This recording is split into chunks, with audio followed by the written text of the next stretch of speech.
تبارك الذي بيده الملك وهو على كل شيء قدير،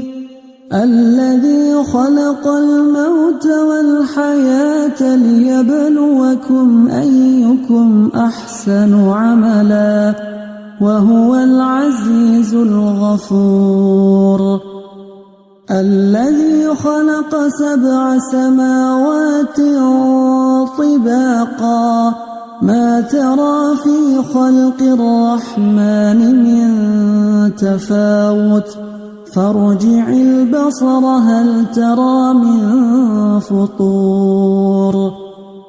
ثم ارجع البصر كرتين ينقلب إليك البصر خاسئا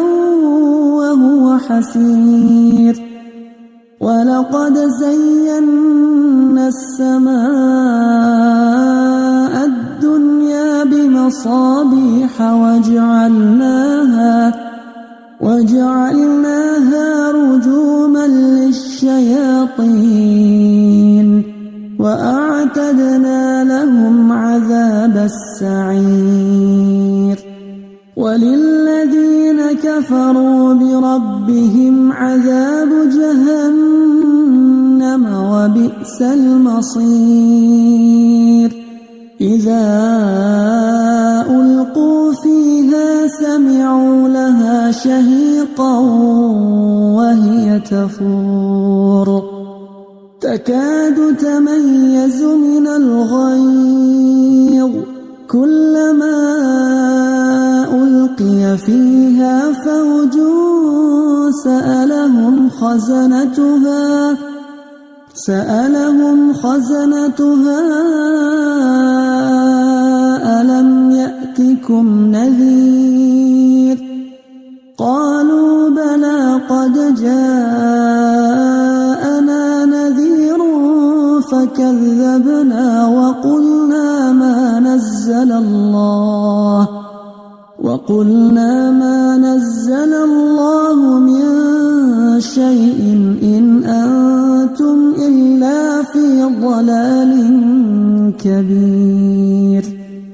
وقالوا لو كنا نسمع أو نعقل ما كنا في أصحاب السعير، فاعترفوا بذنبهم فسحقا لأصحاب السعير، إن الذين يخشون ربهم بالغيب لهم مغفرة وأجر كبير، وأسروا قولكم أو اجهروا به إنه عليم بذات الصدور، ألا يعلم من خلق وهو اللطيف الخبير، هو الذي جعل لكم الأرض ذلولا فامشوا في مناكبها وكلوا من رزقه وإليه النشور، أأمنتم من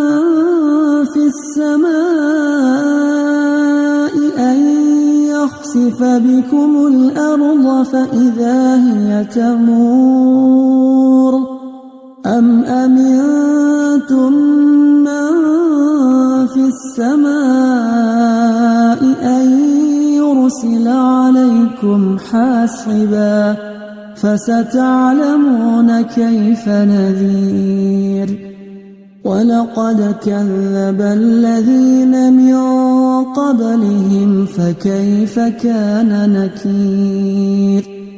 أولم يروا إلى الطير فوقهم صافات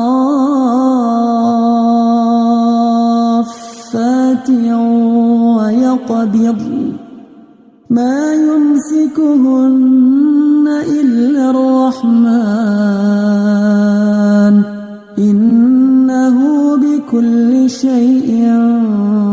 بصير أمن هذا الذي هو جند لكم ينصركم من دون الرحمن إن الكافرون إلا في غرور أمن هذا الذي يرزقكم إن أمسك رزقه بل لجوا في عتو ونفور أفمن يمشي مكبا على وجهه أهدى أمن يمشي سويا